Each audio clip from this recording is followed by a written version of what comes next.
Assalamualaikum warahmatullahi wabarakatuh.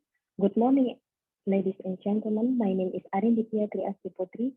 I'm from Department of Internal Medicine, Faculty of Medicine, Dr. Sutomo Teaching Hospital, Universitas Airlangga, Surabaya, Indonesia. Today, I would like to take the opportunity to present about the treatment profile and clinical outcomes of COVID-19 patients with diabetes mellitus in Indrapura Fourth Floor Hospital, Indonesia. Introduction. We all certainly know that coronavirus disease 2019 is a newly emerged respiratory disease caused by SARS-CoV-2. Ever since WHO declared COVID-19 as pandemic on March 2020, people living with diabetes are at a higher risk of developing complications to COVID-19. It is important to understand the special aspect of COVID-19 infection in people with diabetes mellitus. High prevalence of diabetes in Indonesia leads to increased incidence of COVID-19 patients. The SARS-CoV-2 infection with hyperglycemic status in diabetes mellitus can worsen the patient condition by mediating pro-inflammatory cytokines, generating oxidative stress, and associated with hypercoagulable prothrombotic states, which result in cardiovascular events, thromboembolism, or DIC. The aim of the study was to report the COVID-19 patient profile, encompasses demographic data, severity of disease, symptoms reliever, and glycemic control treatments, and also patient outcomes. The methodology. This is a descriptive study for all COVID-19 patients with diabetes mellitus that hospitalized in Indrapura Fourth Floor Hospital, Surabaya, Indonesia, from May 2020 until February 2021. And the population are all COVID-19 patients with diabetes mellitus that hospitalized in Indrapura Fourth Floor Hospital, Surabaya, Indonesia.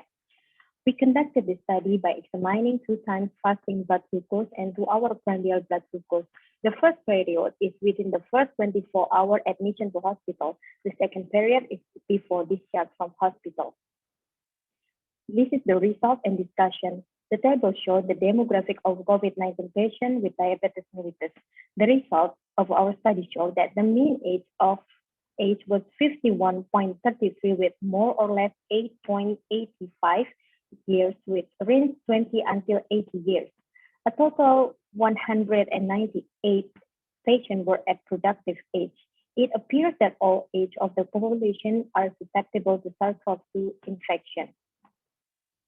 The body mass index. In terms of the body mass index, 156 patients were obese, followed by overweight is 55 patients, and only 11 patients were underweight. From the comorbidity, obesity 60% and hypertension in 47.7% were the most common coexisting comorbidities in diabetic patients with COVID-19 in this study. Study by Zhang et al. Showed COVID-19 patients with diabetes also had pre-existing cardiovascular disease, which might increase the possibility of poor prognosis. This is the diagrams of symptoms and severity. The patient admitted to hospital also have a varying symptoms with 124 or 47.7% patients presented symptoms of cough, while 60 patients had symptoms of fever. Whereas nausea 26 patient and headache were relatively rare. And the severity based on the severity at admission, most of the COVID-19 patients with diabetes had mild disease, is about 144 patients, followed by a symptomatic 70 patients and 19 patients with severe disease. The severity degree of well-controlled and poorly controlled. In this study, 11 out of 19 patients were with severe COVID-19 had uncontrolled diabetes. And uncontrolled diabetes was also found in more than 70% patients with mild, moderate, and asymptomatic COVID-19. The average glucose level. The average fasting blood glucose level within the first 24-hour admission compared to the day before the patient discharged is tend to decrease.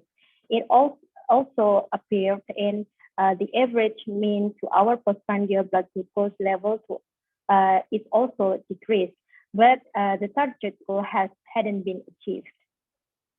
The symptomatic and comorbid therapy.